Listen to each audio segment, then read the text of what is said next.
Dear student, आज हम exercise 9B करने जा रहे हैं जिसमें क्वाड्रिलेटरल को हम डिस्कस करेंगे। क्वाड्रिलेटरल की डिफरेंट प्रॉपर्टीज़ को डिस्कस करेंगे। क्वाड्रिलेटरल क्या होती है?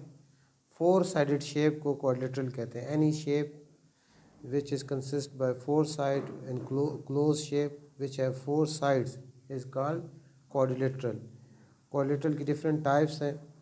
उसमें से जो एक्सरसाइज 9B में जो फर्स्ट क्वेश्चन है उसमें हम रेक्टेंगल को डिस्कस करेंगे। रेक्टेंगल्स की प्रॉपर्टीज़ को कंसीडर करते हुए, उनको समझते हुए जो अननोन एंगल्स हैं वो हमने फाइंड आउट करने हैं।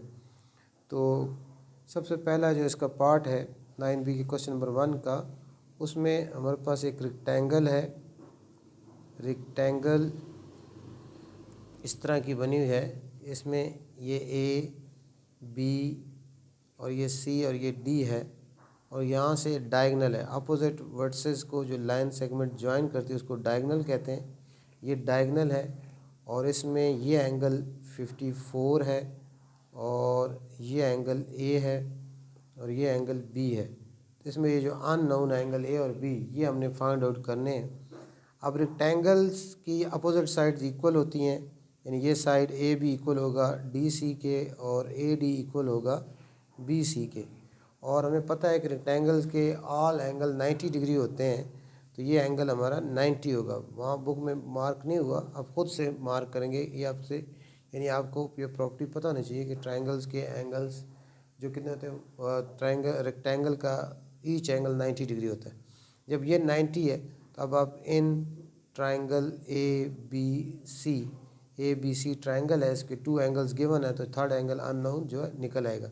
यानी एंगल बी आपका इक्वल हो जाएगा 180 डिग्री माइनस 90 प्लस 54। तो ये हमारे पास एंगल बी आ जाएगा 180 माइनस 144। एंगल बी हमारे पास आ जाएगा 36 डिग्री। एंगल बी 36 आ गया। अब जो रेक्टेंगल होती है उसके अपोजिट साइड्स पैरेलल भी होती हैं और कॉन्ग्रुएंट भी होती हैं, क्योंकि रेक्टेंगल भी पैरेललोग्राम ही होती है। हर रेक्टेंगल क्या होती है? पैरेललोग्राम होती है, लेकिन पैरेललोग्राम रेक्टेंगल नहीं होती। तो ये इसका ये यानी ये साइड इसके पैरेलल भी है, ये साइड और इस दोनों साइड आपस में पैरेलल भी हैं। तो इसमें देखें, जिस तरह प्रीवियस एक्सरसाइज में हम डिस्कस किया था कि अल्टरनेट एंगल बनते हैं। ये देखो, ये जी बन रहा है, तो ये अल्टरनेट एंगल हो गया। ए आपका एंगल बी की इक्वल होगा। इसकी रीज़न क्या है? अल्टरनेट एंगल्स, यानी ए बी पैरेलल है डी सी के। तो आपका एंगल ए जो है that is also is equal to 36 degree. तो ये जो दो अननोन थे हमने इसमें फाइंड आउट कर लिए। उसके बाद नेक्स्ट शेप है, वो भी रेक्टेंगल ही है। रेक्टेंगल में ऐसे, ये हमारे पास एक रेक्टेंगल है, इसका ABCD, और इसका यहाँ एक पॉइंट है E है, और इस E पॉइंट को इस C से ज्वाइन किया गया है, और D को भी E से ज्वाइन किया गया है। ये एंगल 78 है, और ये एंगल 39 है, और ये एंगल C है, और ये एंगल D है। तो एंगल D हमने फाइंड करना है। तो यहाँ भी हमें वही प्रॉपर्टी यूज़ करेंगे कि each angle of rectangle is of 90 degree. तो ये एंगल 90 डिग्री होगा। जब ये एंगल 90 होगा तो इन ट्राइंगल EBC आपके 1 2 3 एंगल है। Out of 3 2 are given, so we are able to find third unknown angle. So angle C is equal to 180 degree minus 90 plus 39. So angle C is equal to 180 degree minus 129. So angle C is equal to 51 degree. Angle C is 50. Angle C is equal to 51 degree. The one unknown we can determine, angle C is 51 degree. Now we want to find angle D. Angle D we can also find in this manner. We know that each angle of rectangle is 90 degree. So this is 39. So this angle will be equal to 90 minus 39. 90 minus 39. 90 में से 39 को जब हम subtract करेंगे तो हमारे पास ये angle आ जाएगा, और ये कितना होगा 51 ही होगा। और वैसे ये वाला देखें, ये जी बन रहा है, ये आपका जी बन रहा है, ऐसे भी जी बन रहा है, ठीक है ना। ये इसको आगे इस तरह इंटरसेक्ट करती है, ये और ये अल्टरनेट एंगल भी है, तो ये भी आपका 51 होगा। ये अल्टरनेट एंगल है, इस तरह नहीं करते तो ये फुल 90 है। 39 90 में से 39 को माइनस करें 51 आएगा। जिस तरह आप समझ आ जाए, जिस टाइम उस टाइम याद आ जाए। अब ये फिर आपके पास ट्रायंगल बन गई है, in triangle DEC। Angle 2 angles given है, तो थर्ड जो एंगल D है ये आप फाइंड आउट कर लेंगे। 180 माइनस 51 प्लस 78, 180 डिग्री माइनस 9 और 12, सो दिस इज़ आल्सो 51 डिग्री। ये भी आपका 51 डिग्री होगा। एंगल डी भी क्या होगा 51 डिग्री आ गया। तो इस तरह जो दो अननोन थे वो हमने फाइंड आउट कर लिए इसमें। उसके बाद जो नेक्स्ट क्वेश्चन है, नेक्स्ट क्वेश्चन में क्वेश्चन नंबर 2 में ये हम क्वाड्रिलेटरल को डिस्कस कर रहे हैं। क्वाड्रिलेटरल की डिफरेंट जो प्रॉपर्टीज़ होती हैं उनको डिस्कस कर रहे हैं। नेक्स्ट क्वाड्रिलेटरल है जो हमारे पास वो है पैरेललोग्राम। पैरेललोग्राम, अब पैरेललोग्राम क्या होती है? पैरेललोग्राम ऐसी क्वाड्रिलेटरल है जिसकी अपोजिट साइड्स पैरेलल होती हैं और कॉन्ग्रुएंट होती हैं, इक्वल होती हैं लेंथ में, ए बी सी डी। इसमें ए बी ये इक्वल होगा डी सी के, और ए डी इक्वल होगा बी सी के, और ए बी पैरेलल होगा सी डी के, और ए डी पैरेलल होगा बी सी के। ठीक हो गया। और इसके जो डायगनल होते हैं वो लेंथ में इक्वल नहीं होते। इसके डायगनल ये डायगनल होते हैं ना, डायगनल इसके लेंथ में इक्वल नहीं होते, लेकिन डायगनल इसके एक दूसरे को बाइसेक्ट करते हैं। यानी ये अगर आपके पॉइंट ओ है तो इसमें ओ ए इक्वल होगा ओ सी के, और ओ बी इक्वल होगा ओ डी के। ये प्रॉपर्टीज़ हैं पैरेललोग्राम की। इसमें अब जो पहला पार्ट दिया गया है वो इस तरह है, ऐसे यूँ। ये हमारे पास है ए है, ये बी है, ये सी है, ये डी है। इसमें ए डी और बी सी पैरेलल हैं, डी सी और ए बी पैरेलल हैं। ठीक है। और इसमें ये डायगनल है, यहाँ डायगनल है बी डी, और इसमें आपके पास ये एंगल 106 डिग्री है, ये एंगल बी है, और ये एंगल ए है, और ये एंगल 48 है। इसमें हमारे पास दो अननोन एंगल्स हैं, एक एंगल ए और एक एंगल बी। तो पैरेललोग्राम की ये भी प्रॉपर्टीज़ होती है कि इसके अपोजिट एंगल जो है इक्वल होते हैं। Opposite angles of parallelograms are equal in measurement. So angle A is equal to 106। Reason क्या है? Opposite angles of parallelogram. So angle A, which is unknown, we can find in this way. The second unknown is angle B. We want to find angle B. So opposite sides of parallelograms are parallel and equal. So BC and AD are parallel. So this is the transversal which intersects AB and BC. This is a Z. The angle B, these are the internal opposite angle. Angle B and angle 48 are alternate angles. ये आपका Z बन रहा है, और B और 48 क्या आपके alternate angle है।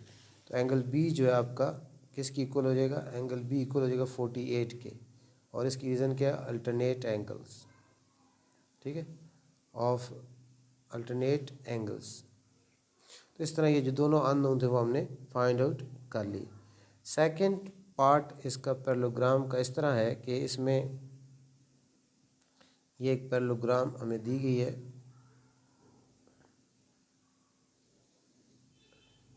ए बी सी डी, इसमें ये डी सी और ये निशान पैरेलल का है, ठीक है ना। जब भी किसी फिगर में ये निशान लगा हो एरोज़, इसका मतलब ये साइड इस दूसरी साइड, इसमें एक एरो है ये इसके पैरेलल है, ये दोनों दूसरी पैरेलल है। इसमें आपको ये दिया गया 4C, ये दिया गया 4C, ये दिया गया 2D, और ये दिया गया 5C। और अब आपने फाइंड यही करने हैं, यानी सी और डी फाइंड करना है, सी और डी फाइंड करना है आपने। तो सी और डी किस तरह फाइंड होंगे, ये इस तरह फाइंड होंगे कि देखें, आप ज़रा देखें, इसको मैं आगे इस तरह एक्सटेंड कर देता हूँ आपके समझाने के लिए, इसको भी आगे एक्सटेंड कर देता हूँ, और ये आपको एक ट्रांसवर्सल इस तरह इंटरसेक्ट कर रहा है इसका, ठीक है ना, ये वाला ये डी पॉइंट है, ये ट्रांसवर्सल इस इंटरसेक्ट कर रहा है। तो आप देखें ये वाला, देखें अब ये ऐसे ये जी बन रहा है ना। अल्टरनेट एंगल कौन से होते हैं, मैंने बताया था आपको प्रीवियस उसमें भी, एक्सरसाइज में भी, जब दो पैरेलल लाइन को इसका ट्रांसवर्सल इंटरसेक्ट करता है तो इंटीरियर में ये वाला एंगल और ये वाला एंगल और ये वाला एंगल, ये वाला एंगल, ये इसके अल्टरनेट एंगल होता है, और ये वाला जो है, ये वाला एंगल जो है इसके क्या अल्टरनेट एंगल है। दोनों आपस में क्या होते हैं, इक्वल होते हैं। तो ये देखें इसी तरह, ये देखें ये आपका ये लाइन इनको इंटरसेक्ट कर रही है, तो ये वाला एंगल और ये वाला एंगल दोनों क्या होंगे, अल्टरनेट एंगल होंगे। ये आपका जी भी इस तरह बन रहा है, तो इस एंगल को ये 4C है तो ये भी क्या होगा, 4C होगा, ठीक हो गया। अब ये आपकी स्ट्रेट लाइन जा रही है, देखें ये आपकी स्ट्रेट लाइन है, ये स्ट्रेट लाइन है, और ये आपका ये एंगल कितना होता है, 180 डिग्री होता है ना। तो एंगल इसका 4C और 5C का सम कितना होगा आपका 180, 4C plus 5C is equal to 180। तो आपका 9C इज इक्वल टू 180, और C is equal to 180 divided by 9, तो C इज इक्वल टू क्या आ गया 20 डिग्री, C क्या आ गया 20 डिग्री। अच्छा अब रह गया D, तो D भी फाइंड हो जाएगा कैसे कि opposite angle of parallelograms are equal, so 2D is equal to 4C। इसकी रीज़न क्या है, अपोजिट एंगल्स ऑफ पैरेललोग्राम। तो 2D is equal to 4C, C कितना आपके पास 20 आया, तो 2D इज इक्वल टू 80, तो आपके पास D कितना आ जाएगा 80 डिवाइड बाई 2, तो D आपके पास कितना आ गया 40 डिग्री।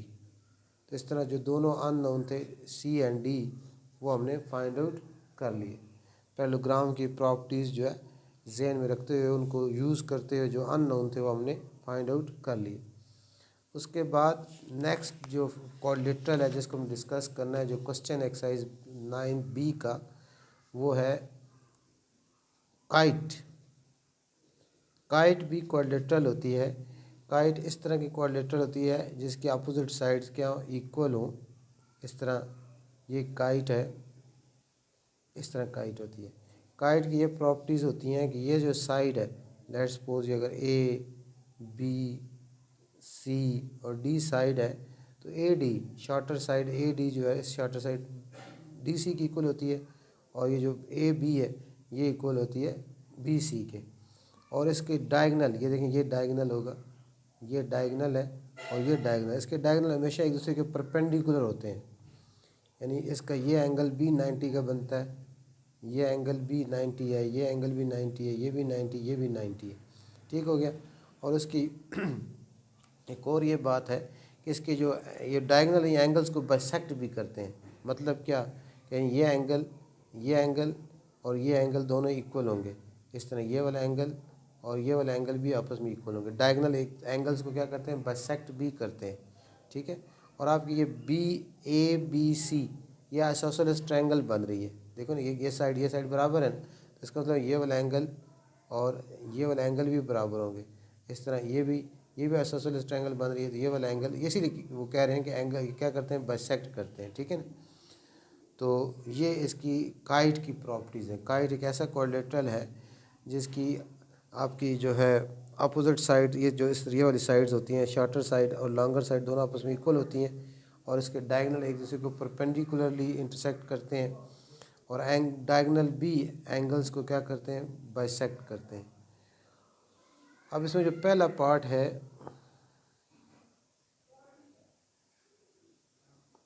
पहला पार्ट इस तरह का है। ये पार्ट इस तरह है कि इसमें इस तरह की काइट है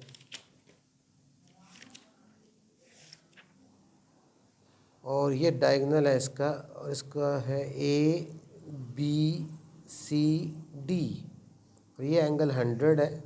ये एंगल कितना है, 100 है, और ये ए है, और ये 61 है, और ये बी है। ठीक है, तो हमने ये ए और बी फाइंड करने हैं। तो देखिए basic properties of kite he use करेंगे हम। मैं जैसे हमने प्रॉपर्टीज़ ऊपर लिखी थी कि ये ए डी साइड इक्वल होती है डी सी साइड के, तो फिर आपके पास A D C triangle A D C is an isosceles triangle है। ये क्या है, आइसोसेलेस ट्रायंगल है। आइसोसेलेस ट्रायंगल कौन सी होती है, जिसके अपोजिट साइड्स क्या हो, इक्वल हो। जब अपोजिट साइड्स इक्वल होती हैं तो अपोजिट एंगल भी इक्वल होते हैं। ये एंगल ए है, इस साइड के अपोजिट ये वाला एंगल, इस साइड के अपोजिट ये वाला एंगल इक्वल होते हैं। ये ए है तो ये भी क्या होगा, ए होगा। अब आप in triangle A D C 3 angles हैं। एक है एंगल ए, दूसरा एंगल ए है, तीसरा एंगल 100 है। इनका सम कितना होगा, 180 होगा। सो ये 2a plus 100 is equal to 180 degree. तो 2a is equal to 180 minus 100 हो जाएगा, और 2a is equal to 80 degree आ जाएगा। 2 पे डिवाइड कर देंगे तो हमारे पास a आपके पास 40 डिग्री आ जाएगा। ये आपके पास हमने फाइंड कर लिया। अब बी फाइंड करने के लिए भी यही प्रॉपर्टी यूज़ होगी, क्योंकि ये दोनों लॉन्गर साइड ए बी और बी सी भी आपस में इक्वल है। तो इसमें आपकी ट्रायंगल, ये triangle A B C is also an isosceles triangle है। ये भी आइसोसेलेस ट्रायंगल है। तो इसमें ये 61 है तो ये भी 61 होगा। अब in triangle A B C, B plus 61 is equal to 180। So B plus 122 is equal to 180 degree. So B is equal to 180 minus 122, B is equal to 58 degree आ गया। In this way, we are able to find two unknown angles of a kite. The next question which is related to kite is that is second part B. In this is a kite, and this is the longer diagonal of this kite A, B, C and D. So this is the angle C, ये angle सी है, और ये angle 40 है, और ये angle 26 है। तो उन्हें फाइंड क्या करना है, हमने सी फाइंड करना है। बहुत आसान है। इसको कैसे करेंगे, अगर इसकी प्रॉपर्टीज़ को जहन में रखेंगे। क्या प्रॉपर्टी थी, काइट की प्रॉपर्टी ये है कि जो डायगोनल होता है वो एंगल को बाइसेक्ट करता है। मतलब क्या, ये एंगल 40 है ना, तो ये एंगल भी कितना होगा, 40 ही होगा। बस ये प्रॉपर्टी अगर आपको याद हो कि काइट के डायगोनल्स एंगल्स को क्या करते हैं, बाइसेक्ट करते हैं। ये 40 है तो ये भी, ये 40 है तो ये भी 40 होगा। अब आपका इन ट्राइंगल ए डी सी में आपके 2 एंगल्स गिवन है। जो थर्ड अननोन एंगल है वो हम जो है फाइंड आउट कर लेंगे। Angle C is equal to हो जाएगा 180 माइनस 40 प्लस 26। तो angle C is equal to 180 degree minus 66 degree. So angle C is equal to 114 degree. In this way, we are able to find unknown angle of a kite by using the properties of a kite. The next square, which are we discussing, yeah, which are questions. Question number 4. Question number 4 is about squares. What is a square? Square is also a quadrilateral whose four sides are equal in length. Square is such quadrilateral which has all four sides are equal in length. All four sides are equal length. All four angle of a 90 degree. All four angle of a 90 degree. Its diagonals. This is if A, B, C, D. Its diagonals are also equal in length. Its diagonals are also in equal in length, or its diagonals are also perpendicular to each other. These are diagonals bisect each other. These diagonals are equal in length. Their parts, their half parts are also equal in length, and these diagonal perpendicular to each other, making 90-degree angle with each other. Also, diagonals uh, parallel, opposite sides of squares are also parallel to each other.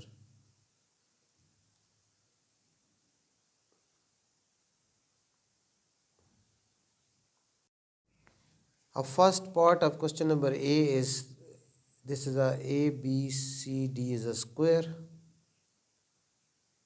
A B C D is a square. A B C D is a square, and AC is a diagonal. AC is the diagonal of that square, and this is DF. This is a point DF. This is a line. This is not a diagonal. This is a DF line. So we want to find these. This is a B. We want to find this B unknown, and this angle is of 82 degree. We also want to find this angle A. तो इसमें दो unknown है A और B, इसको हमने find out करना है.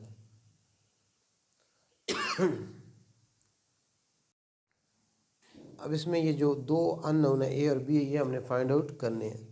तो ये एंगल आपका 82 है, तो ये एंगल भी क्या होगा, 82 वर्टिकल एंगल्स. ठीक है ना, ये आपका 82 ही होगा वर्टिकल एंगल्स. उसके बाद इसकी ये भी प्रॉपर्टी है, ऊपर हमने डायगोनल्स की बताई आपको मैंने. ईच एंगल 90 डिग्री होता है, तो इसके डायगोनल एंगल को बाइसेक्ट भी करते हैं. बाइसेक्ट का मतलब ये कि ये एंगल टोटल इन 90 है, तो ये एंगल 40, डायगोनल 45, ये 45, ये 45, ये भी 45 होगा, ये भी क्या होगा 45 होगा. यानी ये 45 होगा, ये भी क्या होगा 45 होगा. यानी स्क्वायर्स के डायगोनल्स क्या करते हैं, एंगल को बाइसेक्ट भी करते हैं. बाइसेक्ट का मतलब क्या होता है, टू इक्वल पार्ट में डिवाइड कर देना. तो ये एंगल आपका, ये डायगोनल है, तो ये एंगल आपका कितना होगा 45 होगा. ये एंगल कितना होगा 45 डिग्री, और ये ऊपर वाला कितना होगा 45 डिग्री. तो ये आपके पास एक ट्रायंगल बन गई. ये अगर देखें अब आपके पास ये पॉइंट ई है, इसको पॉइंट ई कहा हुआ है. तो आपके पास ट्रायंगल, अच्छा ये आप एक्सटीरियर एंगल है, ये देखें ना, ये ट्रायंगल AEF. तो ये जो अगर लाइन इसका AF आगे प्रोड्यूस्ड है, तो एंगल B जो एक्सटीरियर एंगल है, तो एंगल B इक्वल होगा. और इसके नॉन एडजेसेंट इंटीरियर एंगल कौन से हैं, 82 और 45. तो ये एंगल B आपका इक्वल हो जाएगा 7 और 12, 127 डिग्री, 127 डिग्री की इक्वल हो जाएगा. ये क्या होता है इसका exterior angle is equal to opposite non adjacent interior angles के. ठीक है, इस तरह हम रीज़न शार्ट करके लिख लेंगे. उसके बाद ए फाइंड आउट करना है. तो ए कैसे फाइंड आउट होगा, ए भी यही प्रॉपर्टी यूज़ कर सकते हैं. आप देखें, ये देखें इस ट्रायंगल में, इन ट्रायंगल ADE में, अब इसमें देखें ये आपकी लाइन है, इस तरह आगे जा रही है, ये आगे जा रही है. तो ये आपका एक्सटीरियर एंगल बन रहा है, एक्सटीरियर एंगल है. और इसके नॉन एडजेसेंट इंटीरियर एंगल कौन से, एंगल A और एंगल 45. इसमें आपका एंगल A प्लस 45 इक्वल होंगे 82 के. इसकी भी यही रीज़न लिखेंगे आप. ठीक है, सेम रीज़न है इसकी.